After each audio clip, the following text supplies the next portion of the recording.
느헤미야 6장 1절에서 14절까지의 말씀 우리 한 절씩 교독하고 마지막 절은 함께 읽도록 하겠습니다. 산발락과 도비야와 아라비아 사람 게셈과 그 나머지 우리의 원수들이 내가 성벽을 건축하여 허물어진 틈을 남기지 아니하였다함을 들었는데 그때는 내가 아직 성문에 문짝을 달지 못한 때였더라. 산발락과 게셈이 내게 사람을 보내어 이르기를 오라 우리가 온 평지 한촌에서 서로 만나자 하니 실상은 나를 해하고자 하니라. 내가 곧 그들에게 사자들을 보내어 이르기를 내가 이제 큰 역사를 하니 내려가지 못하겠노라. 어찌하여 역사를 중지하게 하고 너희에게로 내려가겠느냐 하매 그들이 네 번이나 이같이 내게 사람을 보내되 나는 꼭 같이 대답하였더니 산발랏이 다섯 번째는 그 종자의 손에 봉하지 않은 편지를 들려 내게 보냈는데 그들의 이르기를 이방 중에도 소문이 있고 가스누도 말하기를 너와 유다 사람들이 모반하려 하여 성벽을 건축한다 하나니 내가 그 말과 같이 왕이 되려 하는도다. 또 내가 선지자를 세워 예루살렘에서 너를 들어 선전하기를 유다의 왕이 있다 하게 하였으니 지금 이 말이 왕에게 들릴지라. 그런즉 너는 이제 오라 함께 의논하자 하였기로 내가 사람을 보내어 그에게 이르기를 내가 말한 바 이런 일은 없는 일이요 내 마음에서 지어낸 것이라 하였나니 이는 그들이 다 우리를 두렵게 하고자 하여 말하기를 그들의 손이 피곤하여 역사를 중지하고 이루지 못하리라 함이라. 이제 내 손을 힘있게 하옵소서 하였노라. 이후에 무레다벨의 손자 블랴야의 아들 스마야가 돈 물출하기로 내가 그 집에 가니 그가 이르기를 그들이 너를 죽이러 올 터이니 우리가 하나님의 전으로 가서 외소 안에 머물고 그 문을 닫자. 저들이 반드시 밤에 와서 너를 죽이리라 하기로 내가 이르기를 나 같은 자가 어찌 도망하며 나 같은 몸이면 누가 외소에 들어가서 생명을 보존하겠느냐. 나는 들어가지 않겠노라 하고 때가 인즉 그는 하나님께서 보내신 바가 아니라 도비야와 산발랏에게 뇌물을 받고 내게 이런 예언을 함이라. 그들이 뇌물을 준 까닭은 나를 두렵게 하고 이렇게 함으로 범죄하게 하고 악한 말을 지어 나를 비방하려 함이었느니라. 내 하나님이여 도비야와 산발랏과 여선지 노아디아와 그 남은 선지자들 곧 나를 두렵게 하고자 한 자들의 소행을 기억하옵소서 하였노라. 아멘. 네, 오늘 느헤미야 6장의 말씀을 통해서 두려움을 떨치고 라는 제목으로 하나님께 저에게 주신 은혜들 함께 나누도록 하겠습니다. 누구나 이렇게 두려워하는 것들이 있습니다. 두려움을 갖게 되면 어떤 일들이나 사건을 겪게 돼서 상처를 입거나 또 그게 이게 마음에 이렇게 후유증이 나오면 그 트라우마라고 하는 그런 걸 남게 되면 뭔가 이렇게 좀 하기가 어렵죠. 마음이 제한되어지고 마땅히 해야 될 일도 좀 선뜻 하기가 굉장히 이렇게 두려워지는, 굉장히 이렇게 주저하게 되는 이제 그런 것들을 우리 자주 겪게 됩니다. 특히 오늘 본문을 보면서 저는 그런 생각을 했습니다. 이 본문을 읽으면서 들었던 생각은 보면서 들었던 생각들은 우리가 믿음의 공동체라고 하는 것들에서 우리가 신앙생활을 하면서 그렇게 살아가는 중에도 우리의 마음들 때로는 좀 우리가 온 교회가 온 공동체가 하나로 연합되어져서 정말 늘 우리가 많은 목사님들이 또 많은 신학교의 그 신학자들이 말하듯이 신약시대의 초대교회와 같은 그런 어떤 떡을 때는 정말 순전한 말씀을 나누고 떡을 때는 가진 것들을 서로 통용해서 필요한 것들을 채워주면서 살아가는 그런 공동체면 참 좋을 텐데 그렇지 못하다고 하는 것이 언제나 마음을 좀 어렵게 하고 좀 이렇게 슬프게 하는 그런 것들 같습니다. 저는 특별히 오늘 이 본문들을 통해서 본문에 나타나 있는 하나님께서 우리에게 주신 사명들, 우리에게 주신 비전들을 행함에 있어서 우리를 주저하게 만드는 그런 여러 종류의 두려움들과 그것들을 우리가 어떻게, 이 느헤미야라고 하는 사람이 어떻게 그것에 대해서 대처하면서 지내왔는지, 돌파해왔는지 그것들을 함께 좀 살펴보았으면 좋겠습니다. 이 본문을 보니까요, 뭐 여러 종류의 어떤 두려움들이 있는데, 이 보면서 제가 참 신기하다고 생각했던 게, 우리가 이 교회라고 하는 곳을 다니면서 누구나 한 번쯤은, 교회뿐만 아니라 사람이 사는 곳이면 한 번쯤은 다 이렇게 겪었을 만한 그런 일반적인 종류의 두려움을 통해서 상대에게 두려움을 주어서 그 상대를 자기 뜻대로 하려고 하는 그런 종류의 두려움을 주는 그런 일들이 좀 많이 기록되어 있습니다. 1절부터 시작된 얘기를 보니까 이 6장의 배경은 그렇습니다. 느헤미야가 예루살렘 성에 와서 무너진 성벽을 이제 거의 다 보수를 하고 문짝만 달면 될 때가 됐어요. 문짝만 달면 되는. 그러니까 이제는 마지막 공사의 마지막만 남은 것이죠. 공사가 마무리되는 그런 시점이에요. 그 이전에 참으로 많은 일들이 있었고 또 방해가 많이 있어 왔습니다. 계속해서 방해가 있어 왔습니다. 느헤미야 이전에도 성전을 재건할 때에도 많은 어려움들이 있었습니다. 그때에도 여러 가지 자연재해라든가 그런 것들로 인한 가난과 물질적인 정말 극심한 궁핍함 때문에 성전이 멈추기도 했고, 혹은 때로는 성전이 재건되는 것을 방해하고 못하게 하는 사람들의 어떤 모함이나 그런 모함 때문에, 모함과 나쁜 루머들을 퍼뜨리는 그런 것들 때문에 잠시 중지되게 됐어요. 성벽 공사가 시작될 때도 마찬가지였습니다. 그때도 유사한 종류의 공격과 방해들이 있었고, 특별히 느헤미야 4장, 5장을 보면은 실제로 이렇게 공사하는 그 성벽을 공사하는 그 현장을 이 대적들이 공격해서 그곳에 와서 이들을 완전히 무장을 하는 사람들이 와서 이들을 이제 학살하려고 하는 학살의 그런 모의까지도 있어 왔습니다. 그리고 또 공사를 하는 도중에 함께 일하던 사람들 사이에 이 유다 땅에는 단순히 이렇게 나라가 없어서 힘들었던 이런 걸 넘어서서 나라가 없어지게 되면서 그 땅을 다스리게 되는 여러 종류의 세력들 간의 다툼들이 있었고, 또 경제적인 문제들, 그런 것들 때문에 서로가 이렇게 경제적인 문제들 때문에 돈을 빌려주고 갚지 못한 사람들을 자기 집의 종으로 삼고, 이런 일들로 인해서 같은 땅에 살고 있는 친족 간에도 내부적인 그냥 분열들이 있어 왔어요. 그런데 그런 것들을 다 극복하고 느헤미야의 그 리더십으로 이제 거의 이제 완공이 가까워졌습니다. 1절을 보니까 성문의 문짝을 아직 달지 못하는 그때에 산발락과 게셈이라고 하는 이 대적자들이 느헤미야를 만나자고 합니다. 만나자고 하는데 2절을 보니까 느헤미야는 이미 알고 있었던 거죠. 늘 자기에게 위협을 가하던 사람이었기 때문에 나를 좋게 할 이유가 없고 실상은 나를 해치려고 하는 것이겠구나. 그래서 나는 갈 수 없다라고 계속해서 거절을 했더니 5절을 보니까 이번에는 5번째에는 산발랏이 자기 하인을 통해서 편지를 느헤미야에게 보냈는데, 이 편지의 특징이 뭐냐? 봉하지 않은 편지라고 해요. 봉하지 않은 편지. 편지가 이렇게 봉투가 있으면 이게 딱 붙여지고 밀봉이 되어야 되겠죠. 받는 사람만 뜯어볼 수 있어야 되는데, 이미 편지를 보니까 이게 뜯겨져 있는 거예요. 뜯겨져 있으면 이 편지를 받는 사람은 어떤 생각이 들겠습니까? 이 안에 있는 내용들이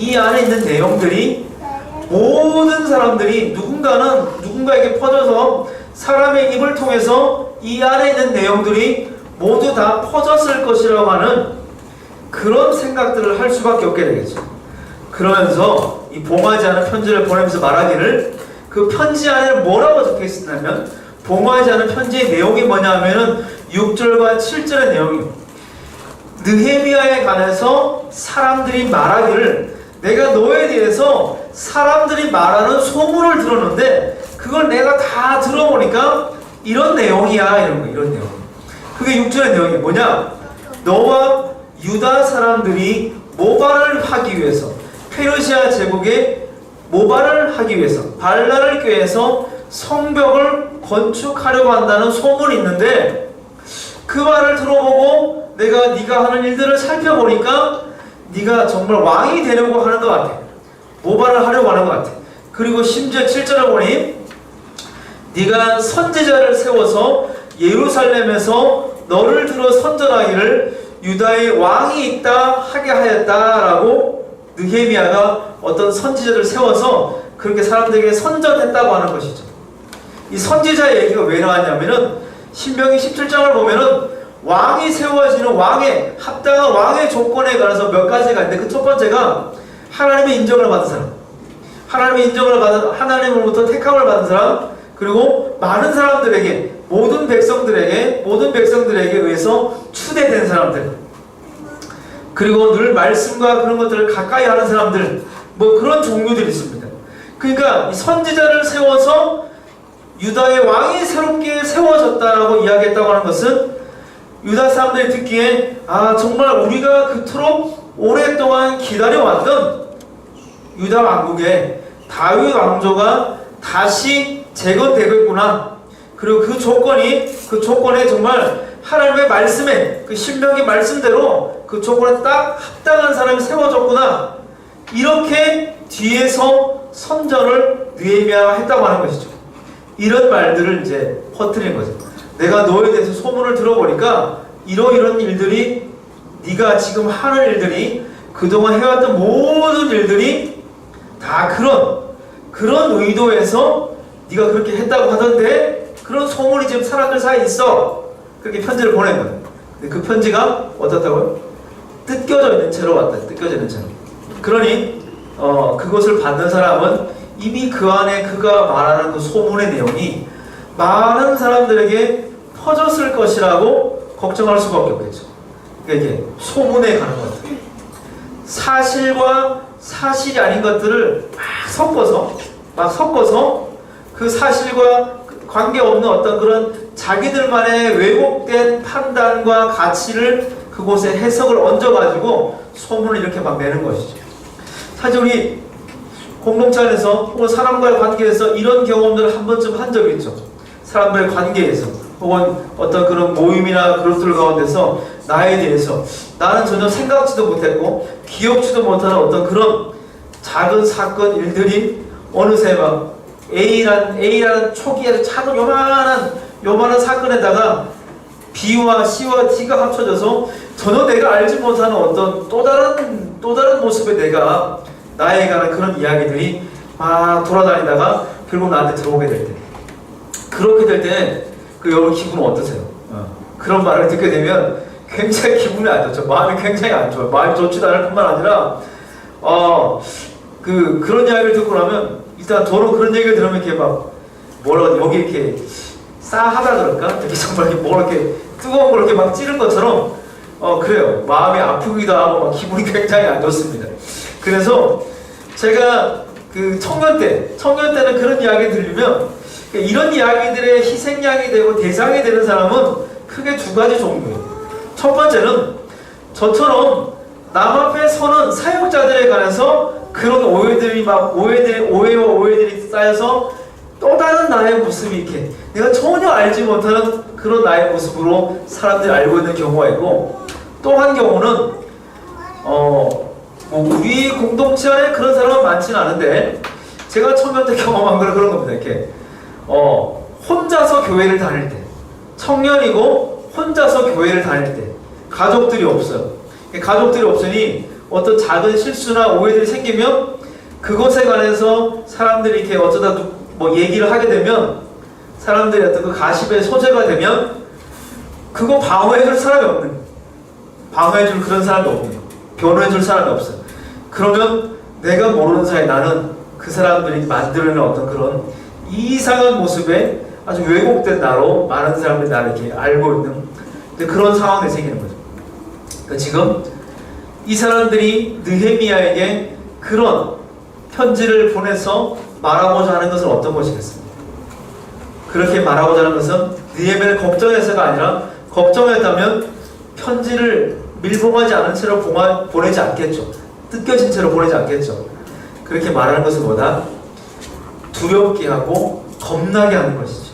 지금껏 느헤미야가 해온 모든 일들에 관해서 폄하하고 그 순수한 의도를 왜곡해서 그것으로 그 사람의 마음을 상하게 하고 감정을 상하게 해서 그 다음 일들을 하기 싫게 만드는 거예요.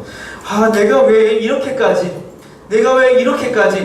느헤미야는 정말 총독으로 일하는 동안 자기 월급도 받지 않았어요.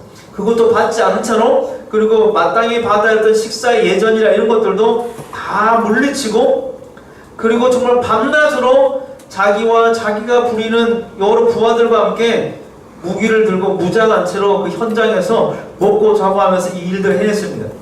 그런데 그것에 관해서 이렇게 왜곡해서 네가 그런 욕심이 있었기 때문에, 너에게 그런 흑심이 있었기 때문에 이렇게 한 거야.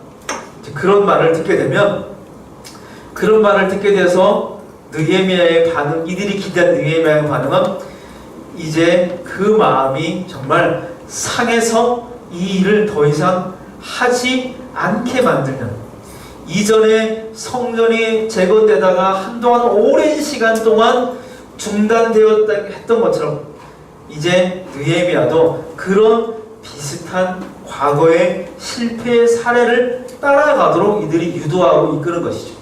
두렵게 만들어서, 하고 싶지 않게 만들어서, 그 마음이 상해서 내가 왜 이렇게까지 이런 얘기를 들어가면서까지 내가 뭘 하려고, 뭘 얻으려고 도대체 이렇게까지 해야 하는가?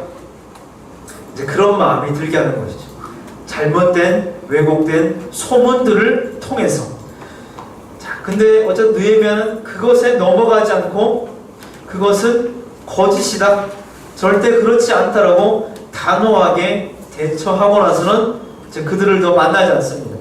그런데 이들이 더 이상 그것을 멈춘 것이 아니라 이번에는 좀 특이한 어떤 공격을 합니다. 10절을 보니까 10절에 느헤다발의 손자 들라의 아들 스마야라고 하는 사람이 있어요.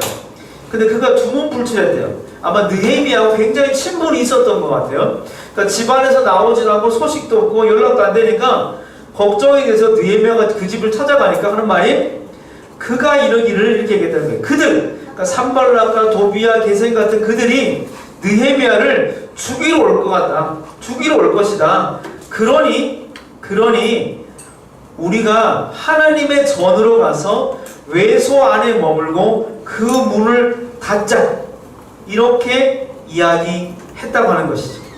이렇게 이야기했다고 하는 것입니다. 이 스마야라고 하는 사람, 스마야라고 하는 사람이 이제 느헤미야 친분이 있었는데, 야, 내가 너를 해하려고 하는, 너에 대한 어떤 그런 살해 음모를 내가 들었어. 그러니까 빨리 우리가 피신하자, 이렇게 했다. 살아야 되지 않겠냐? 걱정하는 것처럼, 되게 걱정하는 것처럼, 그리고 느헤미야에게 하나님의 성전에 들어가서 성전의 외소 안에 머물러서 문을 닫고 그 밤을 지내면 괜찮을 것이다, 이렇게 이야기합니다. 그런데 사실은 이게 느헤미야를 걱정해 주는 말 같은데 이것에 이제 함정이 있는 것입니다. 성전 안에는 지성소가 있어요. 지성소가 있는 내소가 있고 바깥들이라고 하는 외소가 있습니다. 그런데 뭐 지성소나 바깥들이나 이곳에는 제사장이 아닌 외부인들은 그곳에 들어갈 수가 없어요. 들어가게 되면은 율법을 어긴게 되고 저주를 받아서 죽게 된다고까지 그렇게 경고합니다. 민수기 18장 7절을 보면 이렇게 얘기합니다. 너와 네 아들들은 제단과 휘장 안의 모든 일에 대하여 제사장의 직분을 지켜 섬기라. 내가 제사장의 직분을 너에게 선물로 주었은즉 거기 가까이 하는 외인은 죽임을 당할지라. 제사장이 아닌 사람은 거기 들어가면 안 되는 거예요. 거기 들어가서 안 되는 것이죠. 율법에서 엄격하게 금하고 있는 그런 일인 것이죠. 그런데 스마야라고 하는 사람은 느헤미야에게 그렇게 이야기합니다. 걱정하는 것 같으면서 그렇게 걱정하는 것처럼 그에게 생명의 위협에 관한 경고를 해주면서 그가 하나님의 율법을 어기도록 그렇게 유도하는 것이죠. 그런데 이 스마야라고 하는 사람이 어떤 사람인가 했더니 12절을 보면 이 사람이 하나님께서 보내신 바가 아니라 도비야와 산발렛에게 뇌물을 받고 내게 이런 예언을 함이라. 그러니까 예언자인 거예요. 예언자인데 예언자가 느헤미야에게 그런 거짓된 예언을 통해서 느헤미야를 법을 어기는 범법자로 만들어버린 것이죠. 만약에 느헤미야가 이 사람이 말하는 대로 하나님의 성전 안으로 들어가서 외수 안에 머물고 그 성전의 문을 닫았다고 한다면, 그 안에 들어갔다고 한다면 뭐 생명이 보존되었을지 그것은 둘째치고 그 차치하고서라도 그가 지금껏 해왔던 모든 일들, 이전에 빚 때문에 종으로 팔린 사람들을 건져내고 서로 빚을 탕감하게 해주고, 그것이 하나님께서 신명기와 레위기를 통해서 우리에게 주신 법이다, 반드시 지켜라, 그렇게 행하면서 했던 그 모든 일들, 이제 이 앞에 공격은 그 사람의 의도에 관해서, 느헤미야의 의도와 본 마음에 관해서 왜곡하게 하고 어렵게 만들어서 나쁜 소문을 통해서 그를 무너뜨리려고 했다면, 이번에는 이 사람이 그동안 해왔던 그 모든 일들에 관해서, 그것들에 관해서 이제 공격하는 거죠. 그것 봐, 목숨이 두려워서 저 사람이 그동안 내세웠던 행해왔던 하나님 나라의 율법에 대한 정신이랄지 그 강조했던 그 모든 것들, 그것 봐, 자기도 지금 잘 못 지키고 있잖아. 자기 목숨 그저 살리려고 그게 진짜인지 아닌지도 모르는 그런 작은 소문에, 그 예언에 넘어가서 저렇게 몸을 숨기는 저런 비겁한 사람인데, 우리가 어떻게 저런 사람을 믿고 따를 수 있겠어? 이렇게 느헤미야를 정말 이렇게 그 사람에 관해서 이렇게 인격과 그 모든 것들을 흠을 내고 무너뜨리는 그런 일들인 것이죠. 그러니까 이런 종류의 일들 한번 겪어보셨는지 모르겠어요. 보통 그런 거 있죠. 어떤 분들 보면 이렇게 혼자서 이렇게 막 기도 막 많이 한다 그러고 막 그러면서, 김집사, 내가 어젯밤에 기도하다가 하나님께서 내게 이런 마음을 주셨어. 그러면서 그 사람에게 자기 생각을 이렇게 불어넣는 거죠. 그러면서 그 사람을 자기 뜻대로 컨트롤하려고 해요. 그런 사람을 저는 예전에 교회를 다닐 때마다 그런 사람을 참 본 적이 많이 있습니다. 막 교회에 와서 신앙이 막 열려지고 정말 신앙생활 재미를 갖고 있는 특별히 그런 사람들에게 이런 사람들 잘 접근합니다. 되게 잘해줍니다. 되게 잘해주는 척 하면서, 그러면서 그들을 자기의 자기가 행하는 그 모든 어떤 일들의 수적처럼 나중에 만들어버려서, 그래서 올바른 판단이나 그런 것들을 할 수 없도록 많은 사람들의 교제권을 제한시키고 오히려 마음을 병들게 만드는 그런 것들을 제가 본 적이 있었어요. 이게 그런 거죠. 하나님의 뜻이야, 하나님께 받은 계시야, 예언이야, 하나님의 말씀과 뜻을 가지고 우리를 두렵게 하고 우리의 마음을 위축되게 만드는 그러한 종류의 공격들인 것이죠.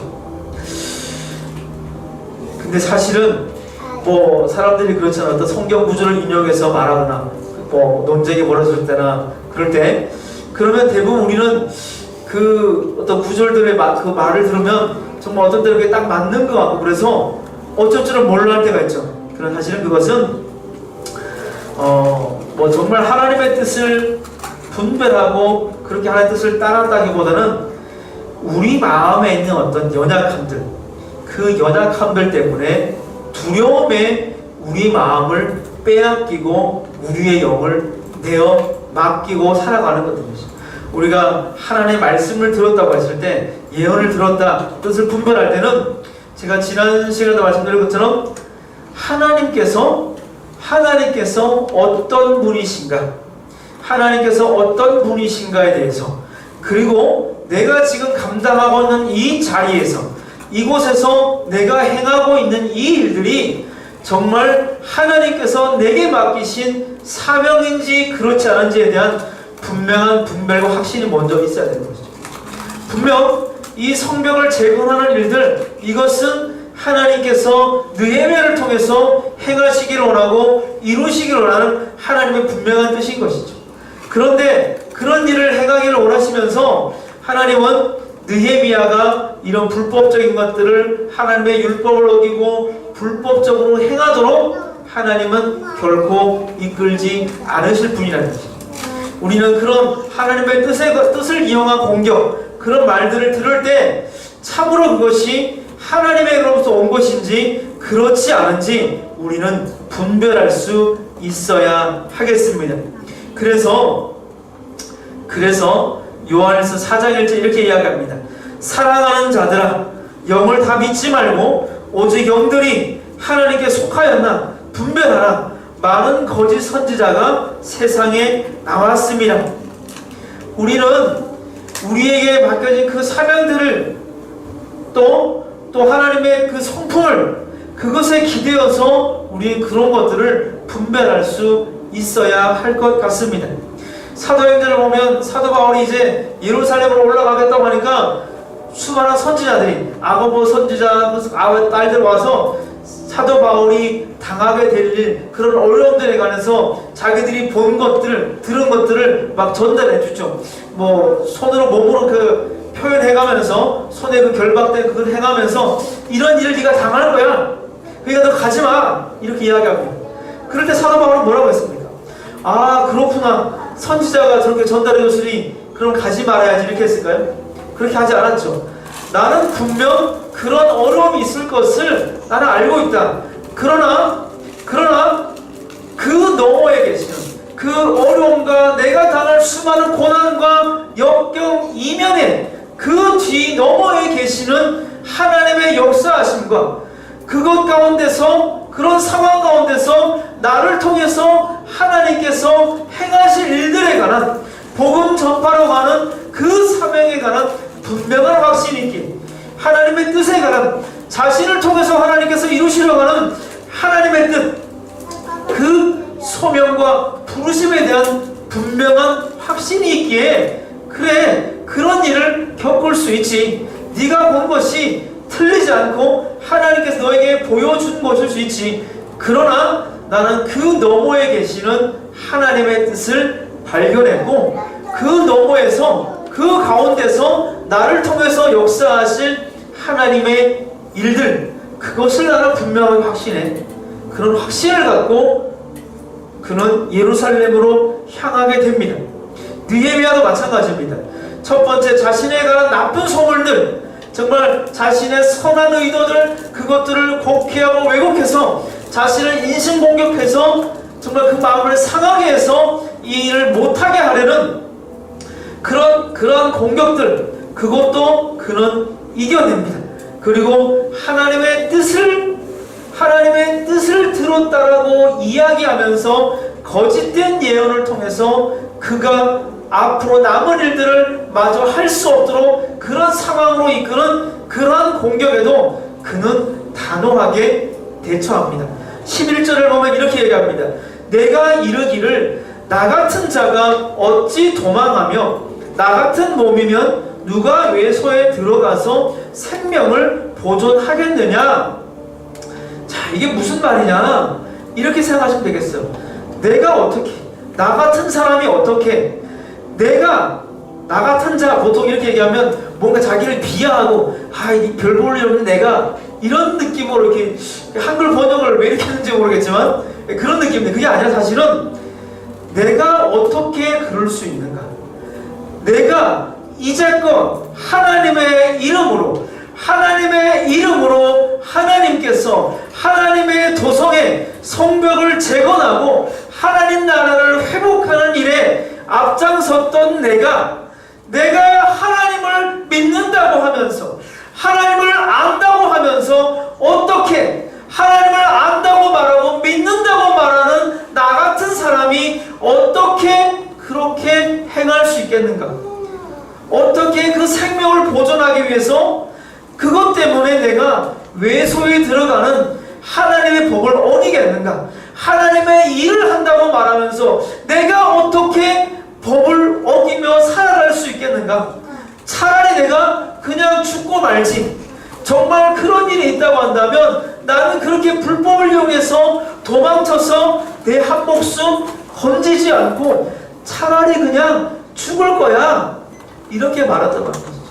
여러분들은 어떠세요? 이런 종류의 공격들이 왔을 때, 이런 종류의 여러분들의 마음을 두렵게 했을 때 어떻게 여러분들은 대처할 것입니까? 하나님을 우리는 그래서 잘 알아야 돼요. 하나님의 일을 한다고 하면서 하나님의 일을 한다고 하면서 그 목적을 위해서 내가 어떤 수단도 사용할 수 있지, 방법도 사용할 수 있지. 선한 목적을 위해서는 나쁜 악한 방법도 그거 정당화될 수 있지. 이런 오해와 착각을 해서는 안 된다고 하는 것입니다. 목적이 선하고 그것을 통해서 이루고자 하는 하나님의 뜻이 정말 선하다고 한다면 그 일을 해가는 나도, 그 일에 사용되는 나도 그것에 합당하게 정당한 방법들을 지금 당장 뭔가 좀 어기는 일들, 불법의 일들, 편법의 일들이 쉬워 보이지만 그것보다는 좀 어렵지만 정말 하나님의 뜻대로 정당하게 그 일들을 행할 수 있는 일들이 뭐가 있을까 고민하고 지혜를 함께 나누고 정말 하나님 앞에 몸부림치며 그것에 관해서 고민할 수 있어야 하는 것이죠. 그것이 오늘 느헤미야가 보여준 그런 모습들인 것입니다. 그런 모습들인 것입니다. 우리가 정말 하나님을 위해서 하나님의 공동체로 우리가 모였다라고 한다면, 그렇다고 한다면 우리는 정말 하나님의 모습답게, 하나님의 그 모습답게 선하시고 아름다우시며 공의로우신 그분의 성품에 답게 적합하게 그거에 맞춰 우리 그렇게 우리 공동체를 이끌어가며 세워가며 살아갈 수 있어야 하는 것이죠. 결코 어떤 효율을 위해서, 그저 어떤 목적을 위해서 편법이나 불법이나 그런 것들을 너무 쉽게 택하고 우리 그런 방법들 해서는 안 된다라고 하는 것입니다. 그것이 우리가 두려움들을 떨치는 방법들입니다. 그것이 바로 우리를 공동체로 부르신 하나님께서 우리 공동체가 더욱더 하나님 보시기에 정말 믿음의 공동체로, 하나님 정말 기뻐하신 공동체로 정말 단단하게 안정적인 그런 모습들로 세워져 갈 수 있는 가장 빠르고 최선의 길이고 방법인 것입니다. 오늘 우리 공동체는 어떻습니까? 우리가 이제 막 이렇게 모여진 게 1년이 지나고 아직 채 2년이 되진 않았지만 이제 우리 공동체는 누가 보기에도 안정적이고 단단하고 또 그렇습니까? 정말 서로 얼굴을 보면서 눈만 쳐다봐도 누구보다 더 친밀하고 그런 결속력이 강한 것일까요? 저는 아직 그렇지는 않다고 생각해요, 사실은. 네. 그럴 만하게는 정말 우리에게는 더 많은 시간들이 필요하고 또 더 알아가기 위한 서로를 향한 치열한 고민들과 부대낌들이 우리는 더 필요할 것 같습니다. 그러나 중요한 것은 적어도 우리 공동체는 그러한 과정 중에 있다고 하는 것을 서로가 모두 인정하며 그렇게 함께 나아갔으면 좋겠어요. 우리가 정말 하나님께서 꿈꾸시는 우리 공동체를 이렇게 3040이라고 하는 이런 브릿지 공동체로 부르시고 함께 예배하게 하신 그 하나님의 뜻, 우리를 모으신 이 환경들, 이 환경 너머에서 우리에게 역사하실 그 하나님의 역사하심과 부르심들, 그것을 정말 합당하게 우리가 살아갈 수 있어야 하는 것이죠. 그리고 모든 상황 가운데서 우리는 하나님께서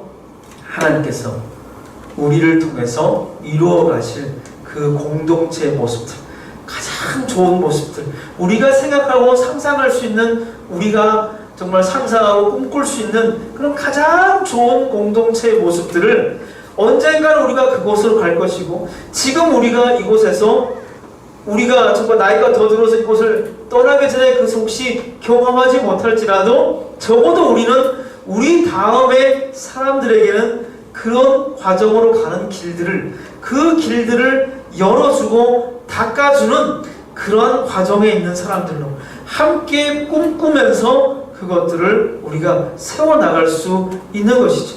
하나님께서는 우리 공동체를 통해서 바로 그러한 일들을 하기를 원하시는 것이죠.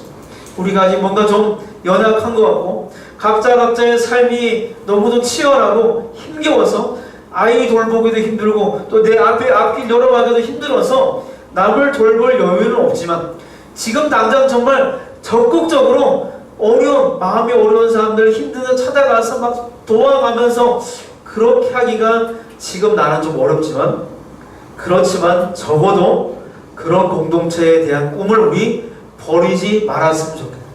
절대로 우리 그 꿈을 꾸는 것만은 우리 계속해서 꿈꾸며 기도할 수 있어야 할 것 같아요. 그리고 적어도 우리가 할 수 있는 한 우리 일상의 작은 시간들을 내어서 우리 공동체를 위해서, 우리 공동체가 정말 하나님이 꿈꾸시는, 하나님이 기뻐하시는 그런 믿음의 공동체, 정말 그 이름처럼 세대 간의 가교 역할을 하는 그런 공동체가, 정말 그런 공동체로 우리가 성장하고 더욱더 자라가기를, 그렇게 적어도 우리는 꿈꾸고 기도할 수 있었으면 좋겠습니다. 그럴 때 그런 꿈과 비전이 우리에게 있을 때 우리는 우리의 어떠한 것들도, 우리 외부의 어떠한 문제들과 우리의 마음을 상하게 하는 이런저런 어떤 것들에서도 우리는 자유로울 수 있을 것입니다.